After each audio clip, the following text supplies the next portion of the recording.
en consecuencia de estados psiconeuróticos y perturbaciones condicionadas situacionalmente y de característica transitoria. También puede ser dado un tratamiento adjunto de perturbaciones psíquicas con acento angustiante y orgánicas.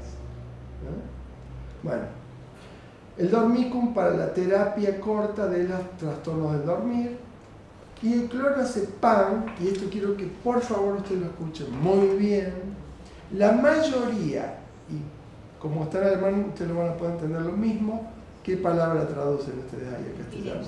Epilepsia. La mayoría de las formas, también se entiende, ¿no?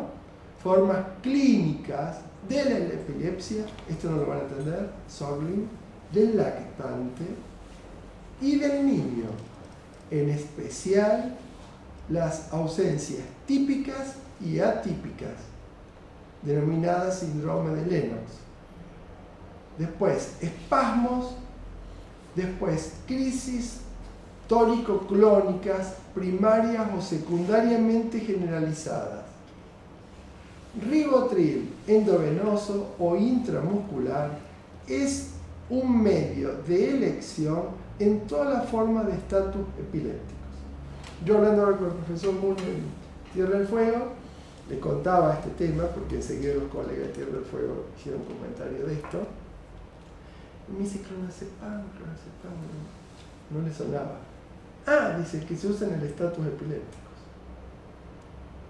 Es decir, él es un psiquiatra que, bueno, ya se está por jubilar, trabaja en las clínicas más importantes de Alemania, ni tenía presente casi que era el clonazepam, porque claro, ellos no trabajan casi con estatus epiléptico, trabajan los neurólogos, pero el clonazepam lo asocia inmediatamente a estatus epiléptico.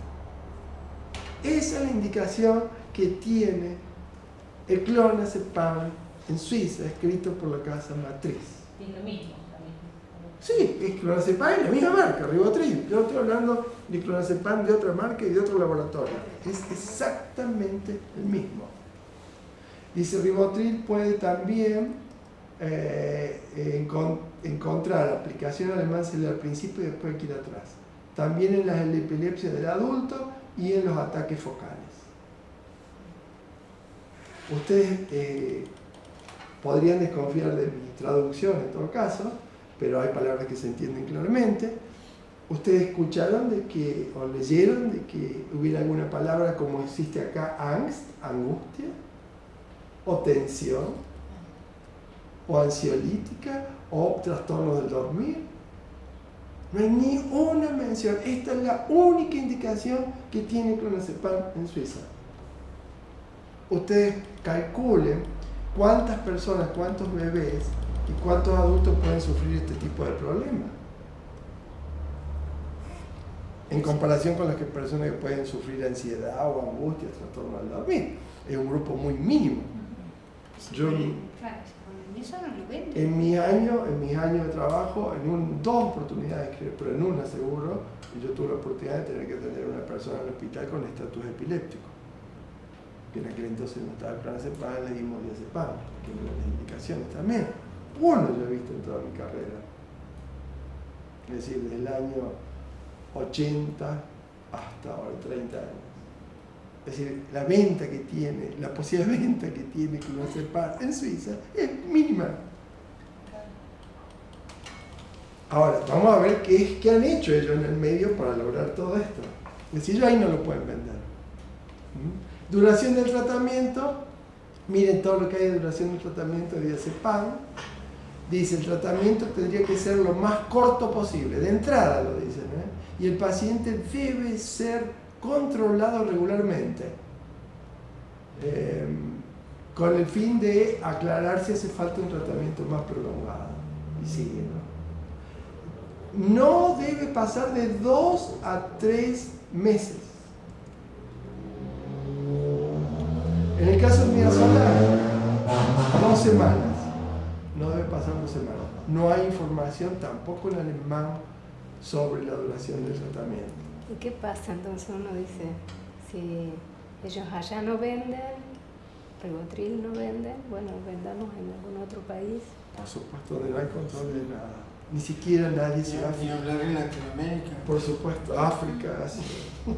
Yo no he investigado todavía África y Asia, por ahora estamos investigando Europa y Argentina y Chile, ¿no? En algunas bases de datos no nos deja entrar Roche, pero con esto basta.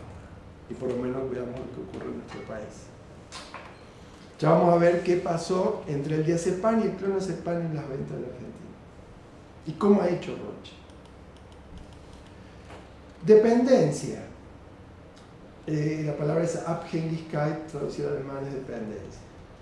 Esto está en la información especializada del compendium de medicamentos de Suiza. El diazepam, el midazolam y el clonazepam. Referido a la dependencia. Fíjense, acá está dentro del título de advertencias y medidas de seguridad, reacciones psiquiátricas y paradójicas. Y dice, en la aplicación de benzodiazepinas se pueden producir reacciones paradójicas. Y acá viene una cuestión interesante. Intranquilidad, agitación, excitabilidad, agresividad. Es decir, todo lo contrario de lo que uno piensa. Ergo, nosotros no podemos pensar que un medicamento posee únicamente aquella acción que se dice que tiene. Es absolutamente ilógico decir que un medicamento, por ejemplo, es ansiolítico o es analgésico. No. Es analgésico y algésico. Es ansiolítico y ansiógeno. Pero ellos necesitan, desde el punto de vista de la comunicación, mostrar que los dos fenómenos están separados, que el efecto terapéutico puede aislarse totalmente del efecto adverso, falso. Y eso tiene que ver con un problema consciente o no consciente, yo creo que en el caso de ellos consciente, pero no consciente en el caso nuestro, que es el poder entender que un objeto puede pertenecer simultáneamente a varias clases lógicas. Es un problema de la lógica. ¿Comprende? Por ejemplo, Piaget lo estudió bien claramente cuando le pide a un niño, le dice verbalmente ese test de preguntar que hay una niña que es rubia, la niña A, y una niña que es más morocha que la niña A, y otra niña que es más morocha que la niña B. Es decir, la segunda la B, ¿no? Y entonces le pregunta cuál es la menos rubia de las tres. Muy difícil para un niño de cierta edad resolverlo. Porque el tema es que no siempre va a haber alguien que sea más y menos que otro. Más rubio y más morocho y más rubio. O menos rubio y menos morocho. ¿Comprende? Porque es la relación en una serie. Entonces ellos, cuando hacen este tipo de propuestas, directamente tratan de mostrarnos siempre que el efecto es adverso, no es efecto de la medicación. Por encima de la clase terapéutico adverso está la clase efecto, pero esta no la muestra. Entonces tampoco van a hablar lo van a hablar como fenómeno paradójico, no como efecto de la medicación. No es nada paradójico. En absoluto es paradójico, es efecto de la droga. Pero ellos lo ponen como paradójico, ya para mostrar, mire, esto es una excepción, no ocurre habitualmente. ¿Cómo? Entonces, si un paciente en terapia intensiva se excita y le dieron midazolam, se excita porque tiene un problema orgánico, porque está en terapia intensiva, porque tiene hipoglucemia, porque tiene hipo, porque tiene problemas respiratorios. Si le dimos un tranquilizante, ¿cómo se va a excitar? ¿Entienden cómo es el razonamiento? Si le dimos un tranquilizante, se tiene que tranquilizar, nunca se va a excitar. Falso. Si la medicación no posee una cualidad de actuar por sí misma, es la interacción lo que produce la acción, no la droga. Lo escuché cuando le dan los casos de que provoca el switch maníaco cuando intentan... Sí, eso en el caso de algunos antidepresivos, sí. Pero en el caso de estas drogas exactamente lo mismo. Que pueden producir un switch maníaco, un switch de lo que vos quieras. Fíjense, vamos a ir al clonazepam y dice, efectos adversos, la traducción, ¿no? Trastornos psiquiátricos. Son varios. Y vamos a ver, recuerden que estamos considerando el problema de la dependencia. Incompleta la cosa. Sí, fíjense. Todo lo que hay, ¿no? Perdón.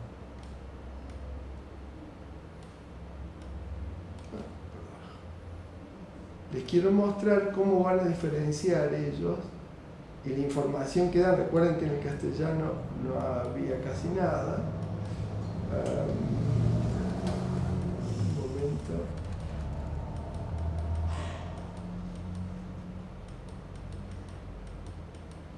Acá está. Dentro de los efectos adversos, los trastornos psiquiátricos, ahí aparece la palabra Abhängigkeit, que es la traducción dependencia. Y dice bien claramente. Ustedes recuerden que allá cuando leíamos en castellano, la dependencia física o psicológica, decía que la suspensión abrupta podía producir tal cosa. Así empezaba la definición de dependencia física o psicológica. Dice, el tratamiento a la denominación dependencia sin otra aclaración, ¿no? El tratamiento con benzodiazepina como clonazepam puede conducir a una dependencia psíquica. Dependencia psíquica la diferencia claramente y la incluye en la categoría síntomas psiquiátricos adversos o efectos psiquiátricos adversos. ¿Comprenden? Es decir, si estamos hablando de algo psíquico, entonces acá incluyen dependencia y dentro de eso dependencia psíquica. El riesgo está fuertemente presente en las altas dosis, ahora no dicen qué es, en los tratamientos prolongados y en especial, bueno, con el tema de los pacientes con alcoholismo, dependencia, droga, etc. ¿Y qué les quiero decir con esto? En Argentina se dan todas estas condiciones, altas dosis y tratamiento prolongado. Y ellos mismos dicen que el riesgo es fuerte en esos casos. Bueno, vamos a ir, ¿sí? ¿Esto está traducido? Sí. Creo que más adelante tengo otro cuadro. Miren todo lo que hay, ¿no? Ahora, dentro de efectos adversos, no sé si pueden ir ahí, sistema nervioso. Diferenciar los aspectos psiquiátricos y sistema nervioso. ¿Qué va a aparecer acá? Y va a aparecer lo siguiente: la dependencia física.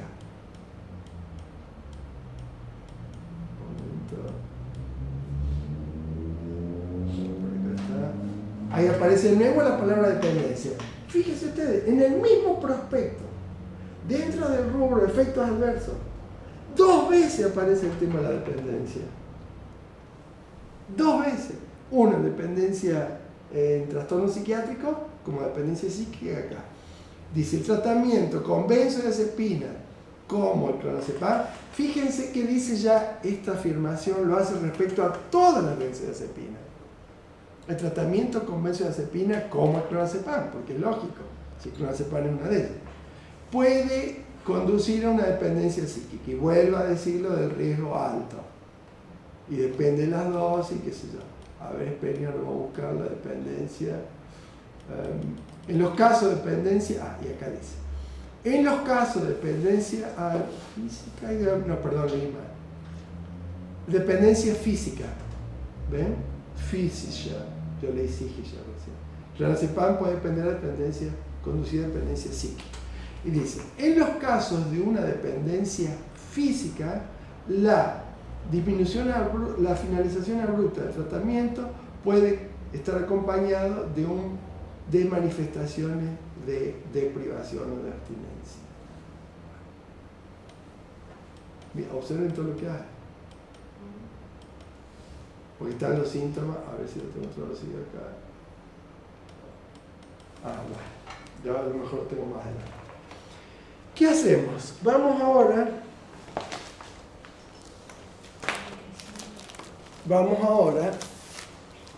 a la FDA.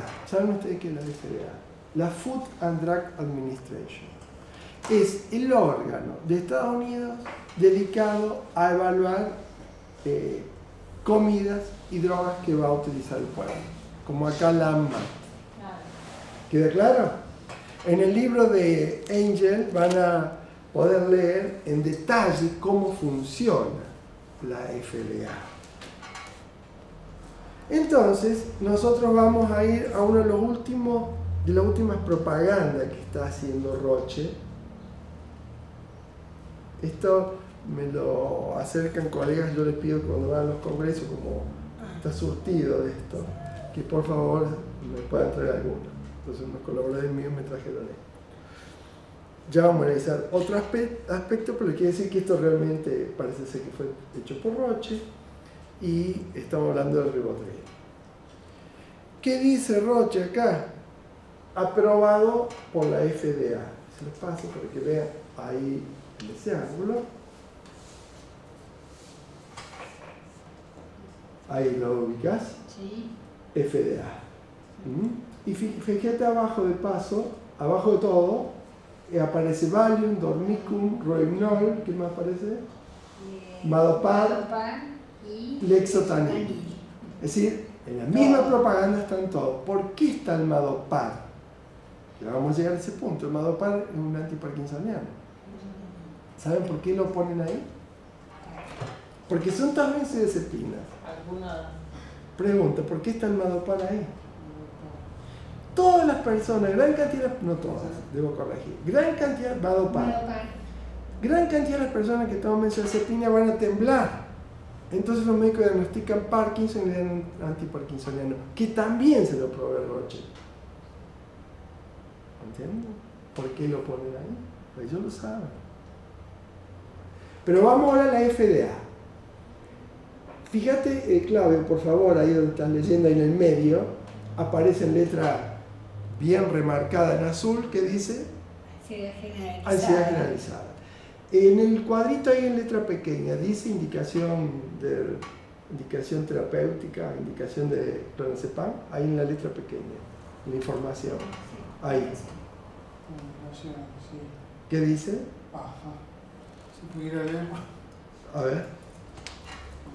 Otro tema. Esa información aparece en letra pequeña. Indicaciones, escuchen. Sus características farmacológicas y experiencias internacionales avalan el uso de ribotril. Roche en el tratamiento de ansiedad generalizada, trastornos de pánico y o agorafobia.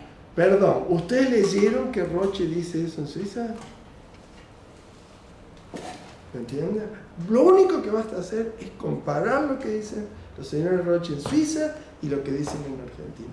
Nada más. No lo que dice Carlos Fernández. Sí, yo me hago responsable de haberlo comparado. Pero no es nada del otro mundo. ¿Y cuando se presentó esto en esos congresos, los médicos?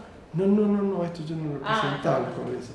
Esto es la segunda vez que lo planteo. Yo no voy a los congresos donde hacen propagandas médicas. Al único congreso que voy es el de medicina general. Porque no hacen propaganda médica. Y ahí yo lo he presentado, en honor a ellos. Y nosotros somos los que más usamos los genéricos, porque justamente no estamos en relación con los laboratorios. ¿Vos estuviste en La Pampa en las jornadas de medicina general? No. Ahora creo que voy al de Rosario. ¿Va a ser en Rosario? Sí. Hay un tema de legislación en la provincia para usar los genéricos, ¿no? En Creo toda la que en cuestión de Argentina. las mutuales. En general el médico tiene que recetar el genérico y después el paciente elige el medicamento que él quiere o el que le conviene de acuerdo al precio, o sea, es una cuestión también de accesibilidad. Pero creo que la mutual exige, al menos la caja, que se ponga el nombre del genérico. No, el genérico la sí. droga. Ahora OCK exige que se coloque un nombre conocido que me han mandado un montón de recetas de vuelta para que les ponga un nombre comercial y yo tengo que ir al Bademecum porque no me lo dan Ribotril, si me lo sé o algún. Sí. Bueno, mira. Sí. O sea, entiendo el planteo y uno, digamos, esto, digamos, uno siempre lo sospechó, siempre pasó. Por el motivo de esta cuestión de que en realidad siempre fuimos como conejillos de India en estas sociedades del subdesarrollo, pero digamos, Su planteo bordea la cuestión jurídica, o sea, porque hay una cuestión de legislatura y una cuestión jurídica, una cuestión del derecho acá. Plenamente de acuerdo con vos, plenamente de acuerdo con vos. Yo lo que estoy intentando hacer es un análisis científico de la información y de la forma de comunicación, es decir, un análisis semiótico, ¿verdad? Es tarea de quien le corresponde hacer este tipo de análisis, y vos tenés razón. Ahora, ¿por qué esto no se hace en nuestro país? Ustedes se podrán imaginar, yo también me lo puedo imaginar. No he estudiado ese proceso, pero ya esto es un problema tremendamente grave. Y ahora fíjense en esto, es decir, no solamente que Roche puede publicar con absoluta libertad y sin que nadie le diga absolutamente nada, este tipo de información en los prospectos, lo que vimos, sino que puede publicar, porque en el prospecto no dice aprobado por la FDA, pero acá sí. Entonces la pregunta es, vamos a la FDA, por favor entren a FDA, internet, busquen clonazepam y ustedes van a encontrar la carta de aceptación, de aprobación, mejor dicho, de la FDA de clonazepam. Entonces hasta acá dice, vamos a decir, Roche no miente. Si verdaderamente aparece la carta de aprobación de la FDA. Pero acá viene la pregunta, ¿para qué la aprobó la FDA al clonazepam? Vamos a la respuesta. Acá está. 1998, Food and Drug Administration. Toda esta información yo les pido que ustedes la constaten, pueden entrar a internet. Yo lo único que hice fue entrar a internet. Nada. Indicaciones. Un poco más. Opa, ¿qué pasa? Parece otra cosa. Oh. ¿Dónde está?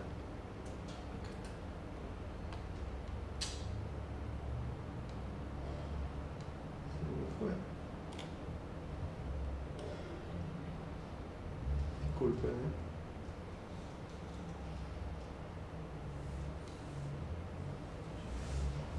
Es muy difícil reconstruir todo esto, porque en cada etapa de todo el proceso de elaboración de la información, uno tiene que ir haciendo prueba y contraprueba, ¿no? Porque uno puede decir, no, bueno, pero acá Roche se aprobó la FDA, debe ser que lo aprobó la FDA. Bueno, vamos a probarlo.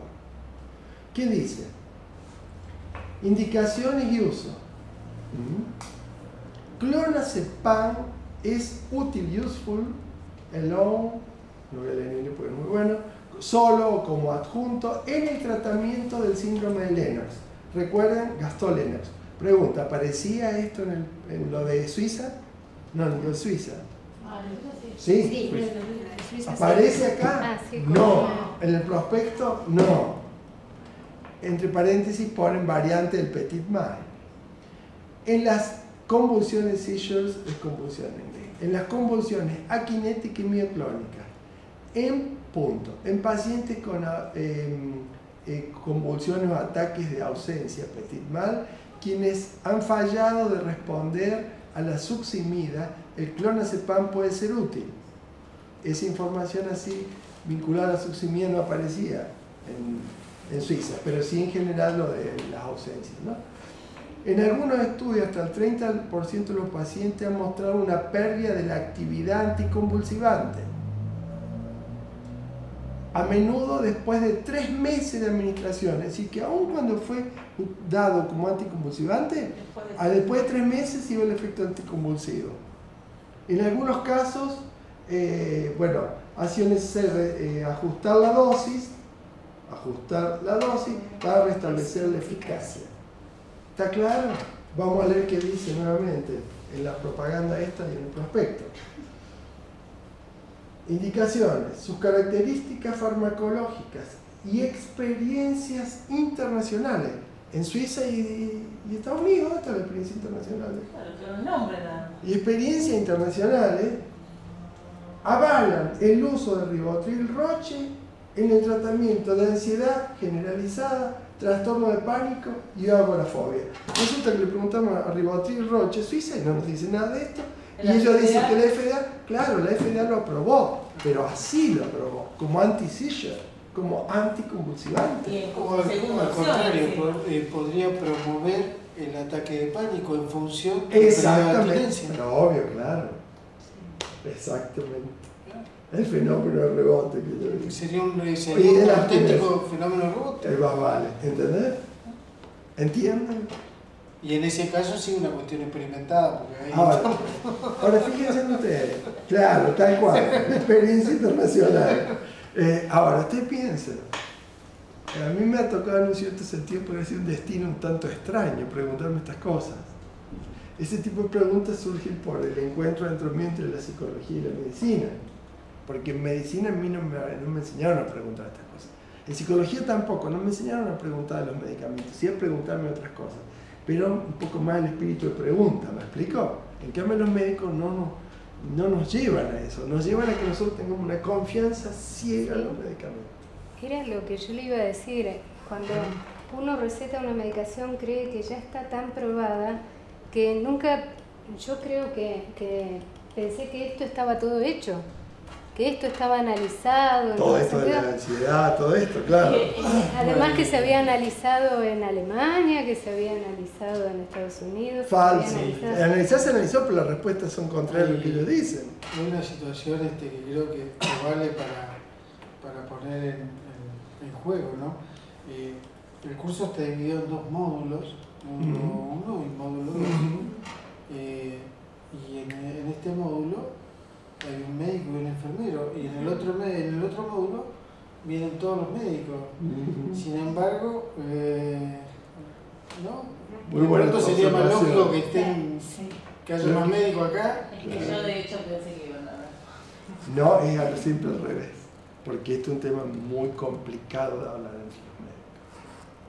Y que no se Hay que se desestructura, me imagino, de alguna manera. Por supuesto, lo que decía Clarice recién. Toda la seguridad que tal vez siendo médico. Es como a mí también todos estos métodos estructurales. Dejar al chamán sin sus polvos mágicos. Más vale.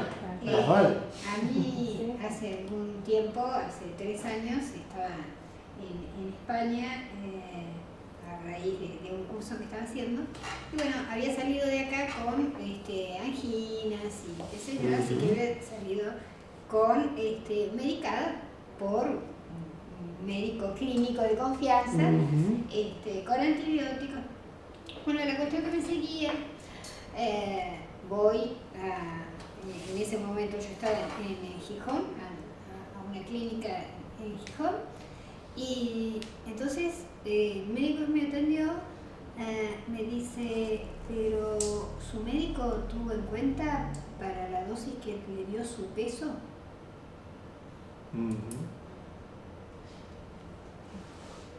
¿Cómo? Claro. ¿Qué me está diciendo? ¿No?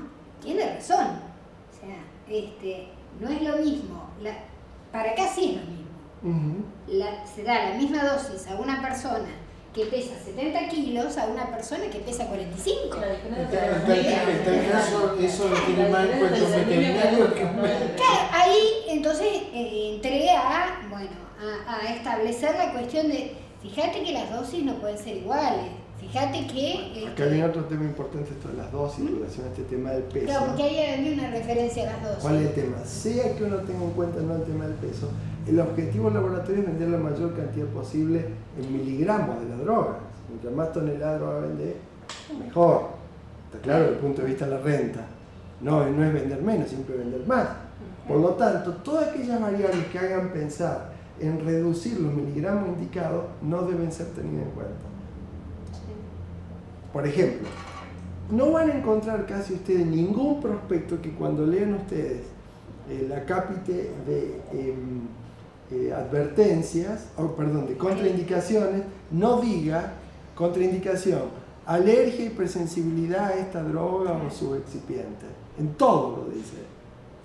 Pero en ningún lado, en ningún prospecto está escrito cómo hace uno antes de indicar por primera vez la droga para saber si el sujeto probablemente es alérgico y hipersensible.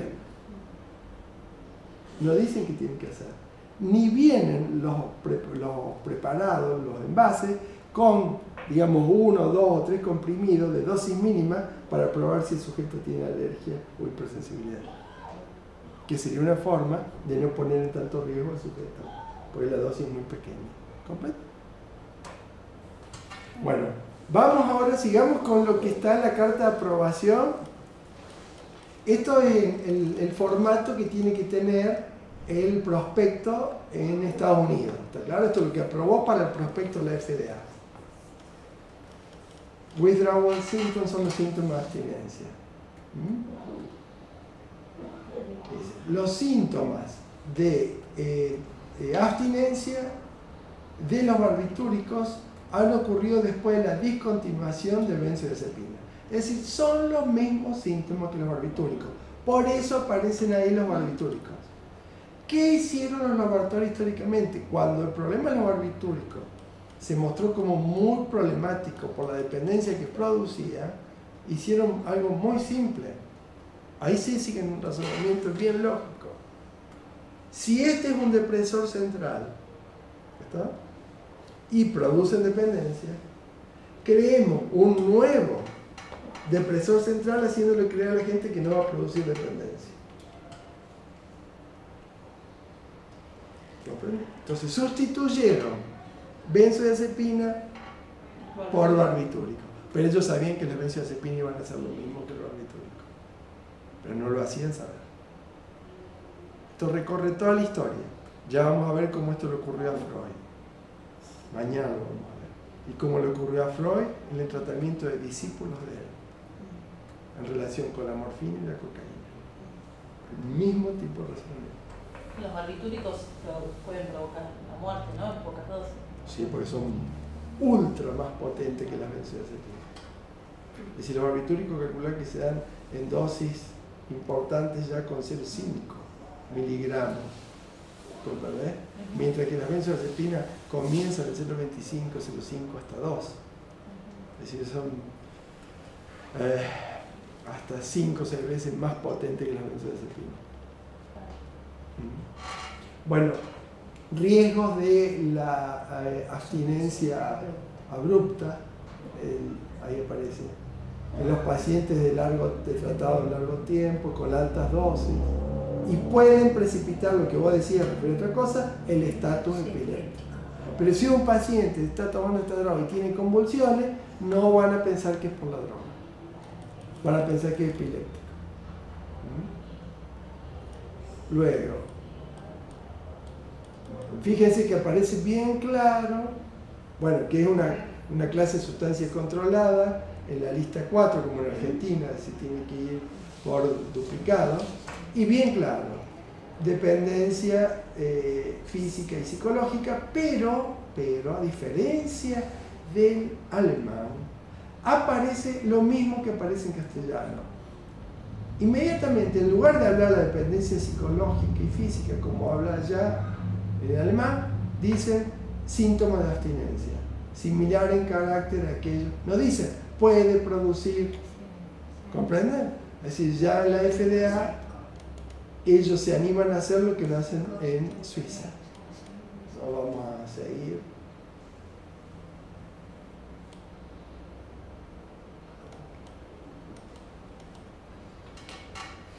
Fíjense lo que aparece. Bueno, concerniencias generales, algo así, vinculado con la benzodiazepina. Un riesgo incrementado en malformaciones congénitas asociado con el uso de benzodiazepinas ha sido sugerido en varios estudios.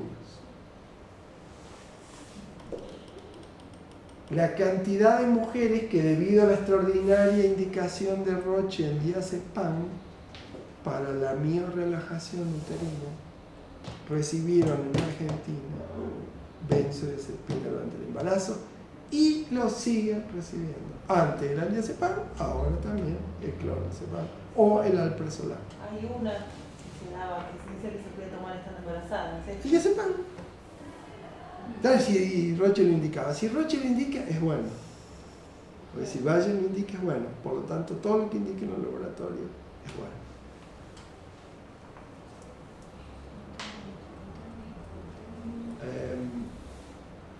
También puede no haber riesgos teratogénicos, no teratogénicos con el uso de benzodiazepina durante el embarazo.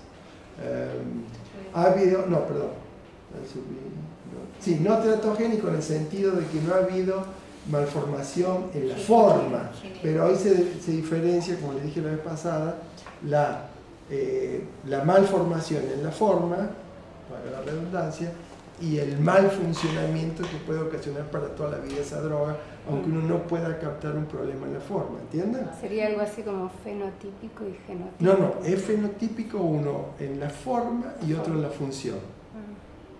Pero ellos le llaman no teratogénico, y es teratogénico, es lo que se llama la teratogenia funcional y comportamental. Pero ellos dicen no teratogénico. ¿Y qué puede ocurrir? Ha habido reportes de flacidez neonatal, dificultad respiratoria y de la alimentación, hipotermia. Es decir, ni por casualidad en Argentina se va a pensar que porque la madre toma benzodiazepina. Y o alcohol o los dos. Bueno, y sigue, ¿no? Sí.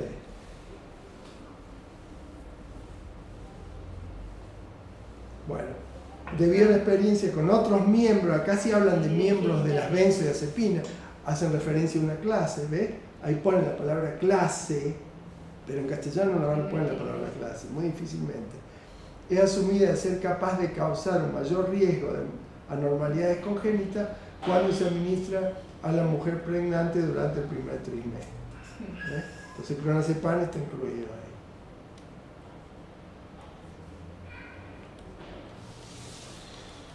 Bueno, entonces, ahora vamos a comparar. ¿Qué decís, Claudio?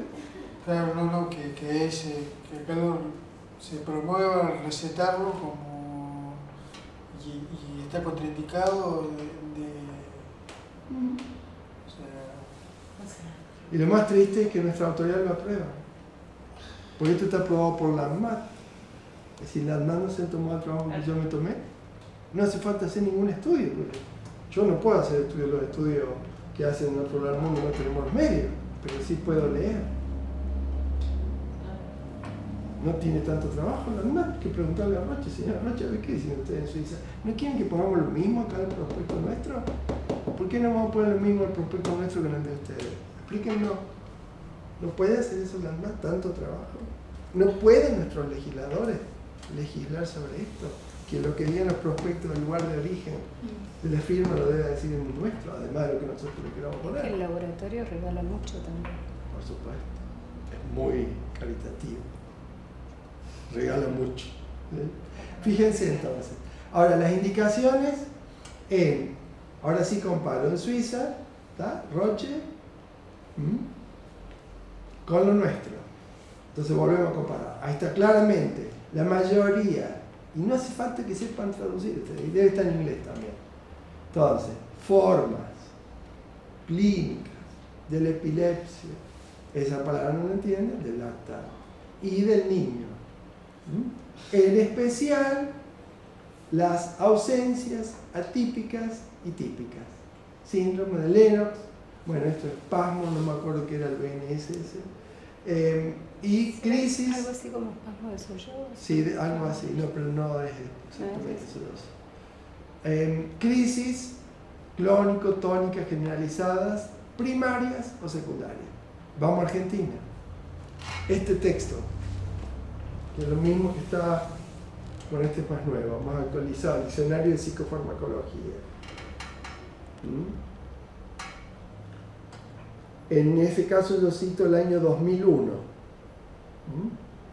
que aparece ansiolítico anticonvulsivante. Recién vimos lo que aparece en la propaganda, indicaciones, trastornos de pánico. Es decir, está clasificado claramente como ansiolítico anticonvulsivante, en Suiza como anticonvulsivante, únicamente. Indicaciones, fíjense el orden en que lo ponen. Dicen ansiolítico anticonvulsivante, trastornos de pánico, está indicado en los trastornos de angustia, ataque de pánico con o sin agorafobia.